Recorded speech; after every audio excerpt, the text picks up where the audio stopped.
Ho, ho, ho, and Merry Christmas! 'Tis the season for holiday reads, and we've got some great ones for you.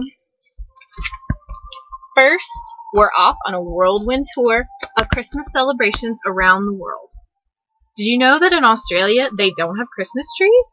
Or that in Guatemala a nativity scene may take up an entire room? In Christmas Around the World, you'll visit 11 countries and catch a glimpse of how they celebrate the festive season. There's also details about holiday traditions and their origins, and even how-to guides for making stars and Christmas cards, and even advent calendars. This is one book sure to get your holiday spirit up and ready for the season.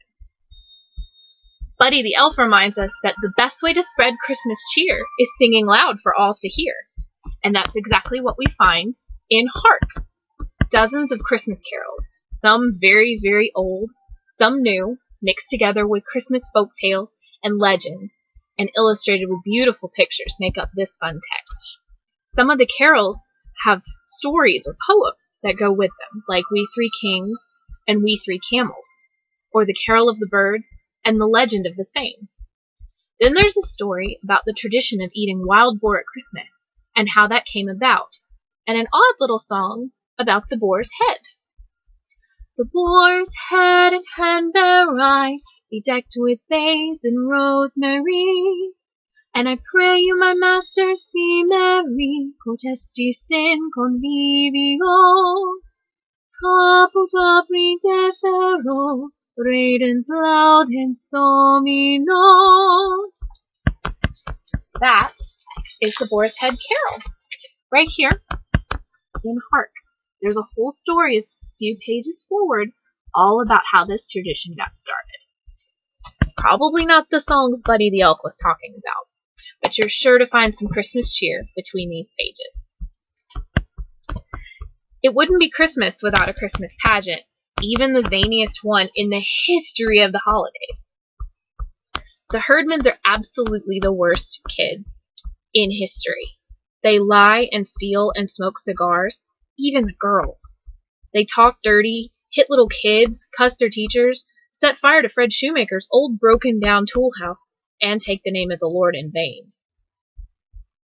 Still, no one is prepared when the Herdmans invade church one Sunday and decide to take over the annual Christmas pageant. None of them has ever heard the Christmas story before. Their interpretation, the wise men are a bunch of dirty spies, Herod needs a good beating, has a lot of people up in arms. But the actual pageant is full of surprises for everyone, including the Herdmans themselves. The Best Christmas Pageant Ever is a hilarious, classic holiday read, and is sure to bring out the holiday fun, even in the grumpiest Scrooge.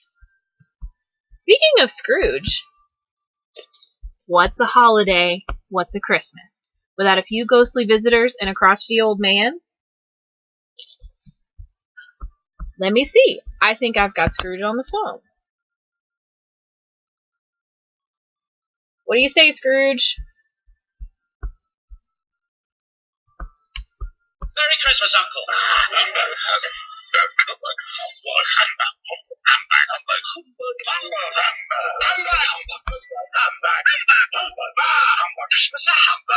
You don't mean that, I'm sure.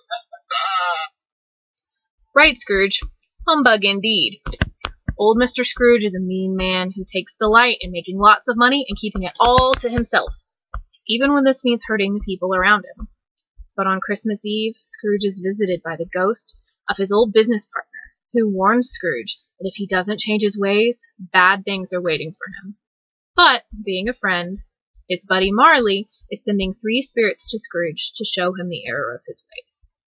At first, Scrooge isn't really worried. He even calls his friend Marley an undigested bit of beef, a blob of mustard, a crumb of cheese. But when the clock strikes 1 and the first promised ghost appears, suddenly Mr. Humbug is troubled. Travel with Scrooge through his past, his present, and his life yet to come, and see how one person in the spirit of Christmas can change everything. And, as Tiny Tim observed, God bless us, everyone. Merry Christmas and happy reading!